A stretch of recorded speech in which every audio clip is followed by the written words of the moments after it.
The Plymouth County Register of Deeds is a government office that maintains public records and documents, such as real estate affairs and land records dating back to the Pilgrims. We met up with John Buckley, the Plymouth County Register of Deeds, to learn more.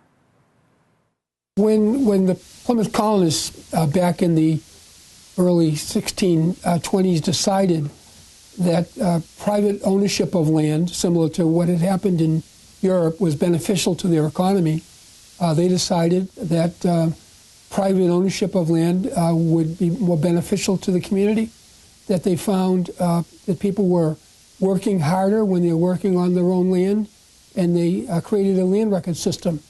Governor William Bradford, the second colonial governor, signed the first document, and for many years the colonial governors were the registers. Since 1685, when the county was formed, they have been county register of deeds, counting the colonial records in the county registers. I am the 22nd register of deeds of Plymouth County. The registry of deeds is the location where all real estate documents are kept for all of the 27 communities in Plymouth County, from deeds to mortgages to anything else related to real estate, tax liens, municipal lien certificates that are many times recorded as part of a closing, plans, subdivision plans, and anything that is required to certify real estate. The Register of Deeds is responsible for managing the operation. My job is basically management of all the departments. I'm responsible for all of the 125 to 200,000, depending upon the documents that come in overseeing the departments, making sure that they're doing the work properly. In the registry, and I invite anyone who would like to come down and take a look around, we have a number of historical displays, and one of them is pretty unique. It's the history of land records and recording at the registry, and how from the early days of the quill pens that we copied over documents and returned them to the steel nib pens, to the development of the typewriter, to the development of computers, to the scanning machines, and the fact that we now can conduct closings over the internet called electronic recording. Boundaries are a very important part of our land records.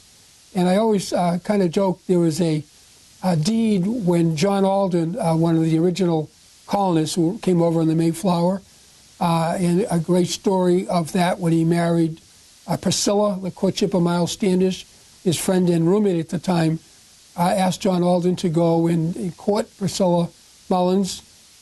Instead, John Alden married Priscilla, and when they moved to Duxbury, they bought a piece of property that's still in the ownership of the Aldrin Kindred Society.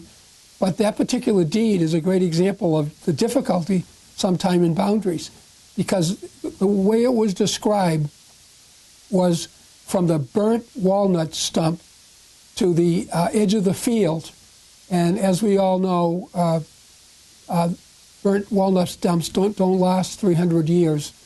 So what surveyors do in terms of identifying meets and bounds and establishing boundary markers are very important to us, and can be very complicated sometimes when a boundary is in dispute. I just would invite anybody that's out there that haven't visited our building here at 50 Aubrey Street.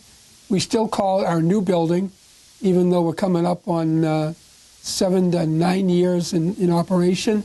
Every document that we take in is very valuable to us. That's why we scan it and create microfilm copies, so your boundaries and your ownership rights can never be disputed.